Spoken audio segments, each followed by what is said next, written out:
It happened after the waiter poured the wine and set a candle between us. Monica laughed, loud and deliberate, so everyone at the table could hear. Logan, already halfway through a story about a new client, leaned in for applause. Tara laughed too, high and quick. Frank, as usual, watched without committing. My mother looked at me across the table and said, sharp and performative, "Harper, you were born with albinism. You've always been so careful. You don't strike me as the kind of person who would own a penthouse." The laughter swelled like a tide, and something in the room shifted. A smile froze on my face. A fork hovered midair. For a moment, I could hear only the small clink of silver against porcelain. Have you ever been underestimated by the people closest to you? If so, drop one line in the comments. One sentence, one truth. I'll wait. That was the moment the evening turned from polite celebration into a public weighing of worth. It wasn't the words alone. It was the way my mother used a fact about my body as proof of a character she assumed I lacked.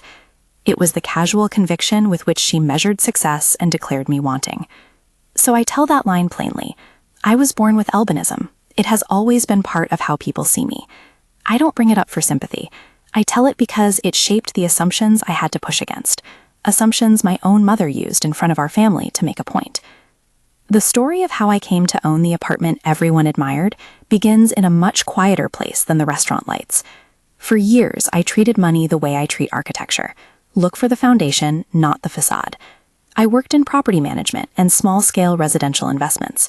My day-to-day was spreadsheets and tenant emails, maintenance requests and rent roll updates. I liked the steadiness of numbers that added up. I liked that a roof and a set of timbers could outlast a boasting voice. Logan, on the other hand, learned the art of spectacle early.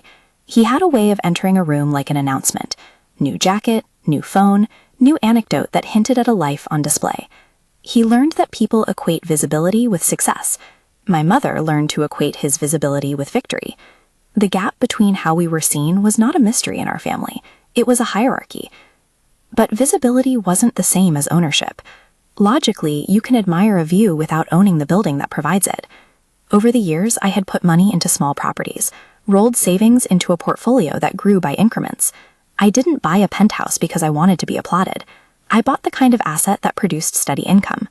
I set it up behind layers, legal names and holding companies, because that's what made sense for the type of investing I did.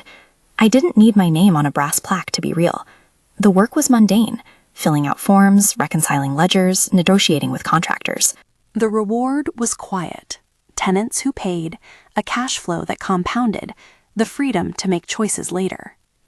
A particular unit became a point of private irony. Logan loved to brag about his penthouse, the corner unit on the 12th floor with sky-facing windows and a wraparound deck. He told a version of the story that made him the center, how he could entertain there, how the city lit up beneath him. Monica repeated it to friends as proof her son had made something of himself. They took the photo op at face value. Tara described hosting wine nights there. To the family, the apartment belonged to Logan. To me, it belonged to an investor who quietly and patiently had been acquiring interests in that building. Over time, through different entities and careful paperwork, I ended up owning the unit Logan used. That ownership didn't change the texture of my life. I kept working the same way, compounding small wins into stability. I tracked the books myself. I would sign on a set of ledger lines, reconcile a maintenance invoice, and tick another month of rent received into a column. Numbers don't flatter you. Numbers don't clap for you. They simply reflect what has and hasn't happened. So when the property manager's email started arriving with the subject line, "Late Rent Notice," it felt personal and procedural at once. The messages were polite at first, a reminder, then another, then a tone that shifted toward urgency. They included dates and balances, 3 months delinquent, then 4. I printed them. I archived them. I carried them around like a second skin for a while, because the gap between what Logan said and what the ledger showed was widening. I did not respond with drama. I didn't go into the restaurant that night with a plan of theatrical exposure. My strategy was built on the same pillar that guided every investment decision: patience. If I accused him of lying, I would be leaning into family warfare and spite. If I let the lie stand, I would continue to be papered over by someone else's narrative. So I acted the way I always had. I prepared. Preparation looked like clean facts. It looked like an email chain from the property manager with dates and dollar amounts. It looked like a statement showing ownership documents, not because I wanted to gloat, but because truth is simple when it's laid out plainly. I printed a copy for myself and another I kept ready on my phone. I told myself I would only use it if the pretense at the table became unbearable. I picked the dinner intentionally. It was my birthday, a scene everyone expected to be about compliments and candles. Birthday dinners in my family had a ritual. Monica at the center, Frank slightly to the side, Logan ready to be applauded. Choosing that night was not a trap. It was the clearest opportunity to end the public fiction without making a spectacle beyond the facts. Leading up to the evening, I sent one text to Frank, neutral and factual. If Logan's occupancy is in the name of our building, please let me handle communications with the manager. He replied with a thumbs-up emoji. He has always been more comfortable with the ledger than the stage. Monica, of course, knew nothing about my interest in that particular unit. I had never wanted the conversation. She preferred the story that made her family shiny. When we sat down, the restaurant was warm and a little noisy. Soft conversations, a server balancing a tray.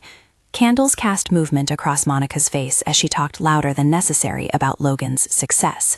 He smiled. Tara leaned in to magnify it. The humiliating line landed exactly where it was meant to land. Monica was practiced. She positioned her voice so the whole table could hear. Harper, you're not like Logan. You were born with albinism. You're cautious. You don't take the dramatic risks. You don't own a penthouse. Logan does that kind of thing. Silence is a heavier thing than sound.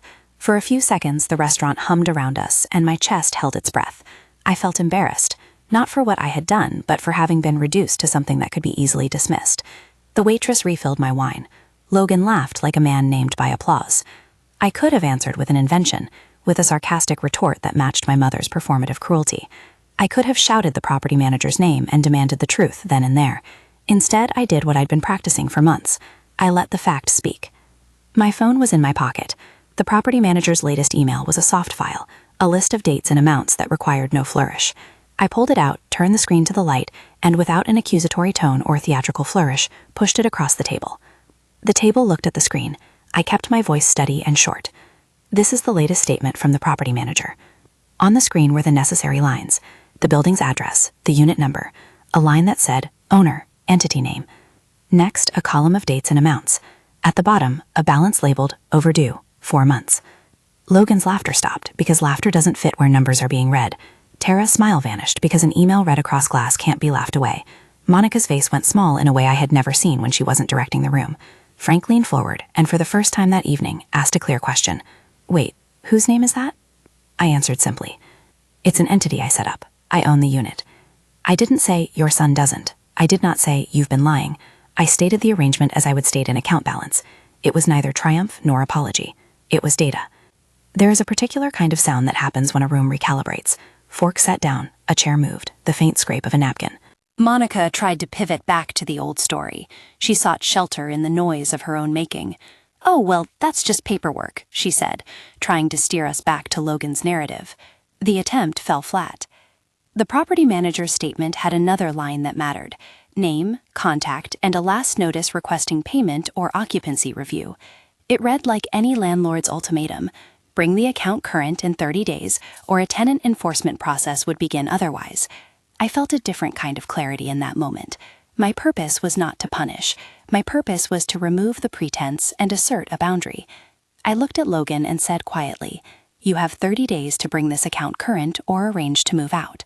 If you need a plan, we can discuss options, but I won't continue to let everyone perform a story that takes advantage of me. It was a practical instruction, not a show of vengeance. There is power in simple timetables.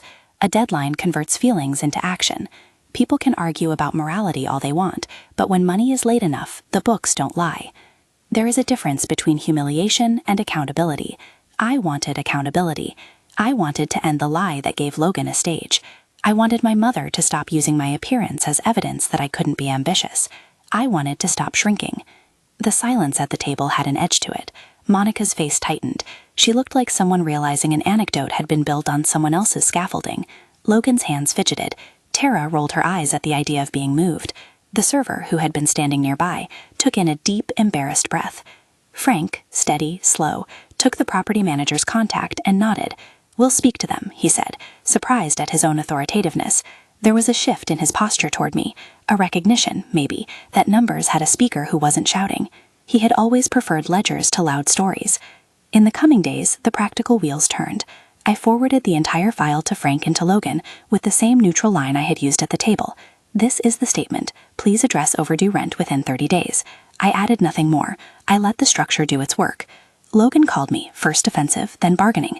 There were promises of funds from friends, vague plans to sublet the place for cash, and finally the real conversation that comes when you are forced to confront a ledger. "Harper, I need more time." I believe in being reasonable. I offered to help him find a roommate and suggested a timeline that was realistic for someone who had not been as disciplined as I had.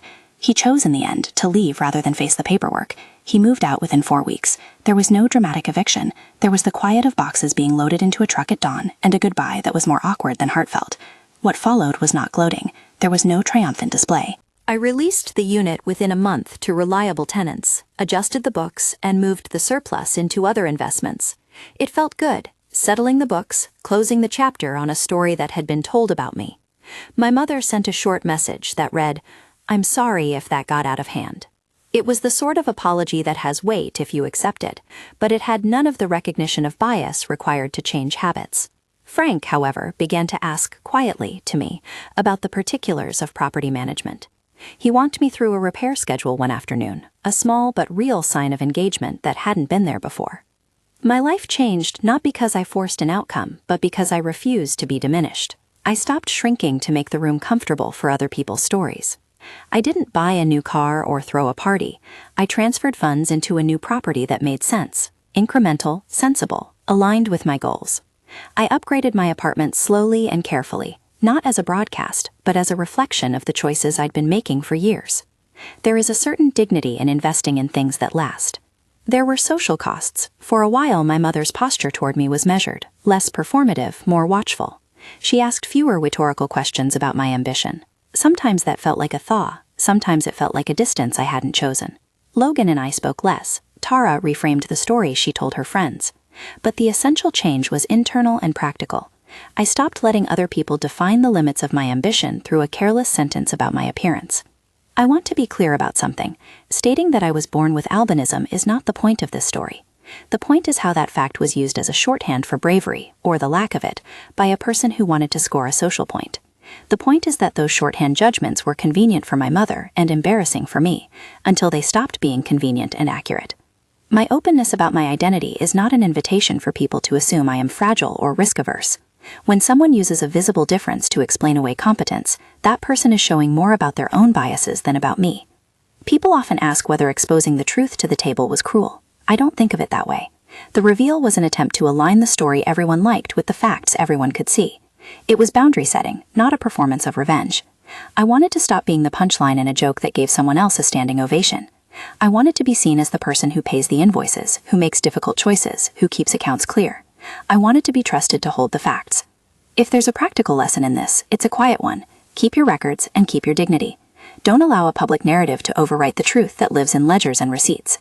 Truth is not always dramatic. Sometimes it's a statement of balance. Payments in, payments out. Sometimes it's a calendar with a deadline. Those are not weapons. They are the tools of someone choosing integrity over spectacle. I won't pretend the aftermath was neat. Family habits are not reformed by a single document. But things shifted. Conversations became more literal and less performative. Frank began to consult me on small repairs. Monica stopped asserting instant judgments about what I could or couldn't do, mostly because the ledger had shown her otherwise in front of her friends. Logan found his own rhythm outside of our family apartment, and eventually sent a quick text, practical, unadorned, about a repair someone owed him. We are still working out what sibling relations mean when they've been tangled with image. What surprised me was how liberating it felt to stop apologizing for existing as I am. When the truth is placed plainly, it removes a pressure to perform. I could step back from the role I'd been assigned, the careful daughter, and step into the role I had been building behind the scenes, investor, landlord, someone who plans for stability. There is also a small kindness I learned to give myself. Allow your victories to be quiet. You don't need a microphone to prove you were right. You don't need to hold someone else's shame as a trophy. The ownership of the unit made a difference in my life because it provided financial flexibility, not because it made me more visible at family dinners. My reinvestment was a practical recalibration.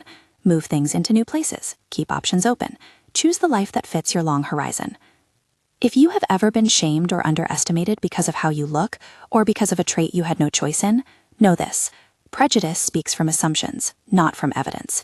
You can respond by living in a way that prioritizes truth and steadiness. You can keep records, you can set time-bound boundaries, and you can make small deliberate choices that add up. After that dinner night, a once frequent tension in our family became less common. People stopped needing to perform for the approval of others. My mother did not become perfect. No one did. But the story she told had to be anchored to fact if they were going to be told at the table. That is enough. On my birthday, after the check had been made awkwardly and the server pretended not to notice the shift, I walked out into the cool night air and felt the kind of relief that arrives when a held breath is finally released. There is a clarity to the cold that matches the clarity of a ledger shown plainly. I didn't feel triumphant in a loud way. I felt steady. I felt for the first time in a long while like the person I had been in my quieter hours, not performing, not shrinking, simply present. If this resonated with you, if you've been underestimated, publicly humiliated, or simply dismissed because of a visible difference, I'd like to hear a line from you in the comments. Tell me, in one sentence, how you refused to shrink. If you've never had to do that, that's okay too. Listen, there is a kind of education in witnessing someone else reclaim a place at a table that had been narrowed for them. If this story landed with you, please share it with someone who needs to know that quiet competence matters. Subscribe if you want to hear more stories about steady work, truth, and the small, precise ways we create freedom for ourselves. There are other evenings, other ledgers, and other moments where dignity and clarity are more powerful than applause.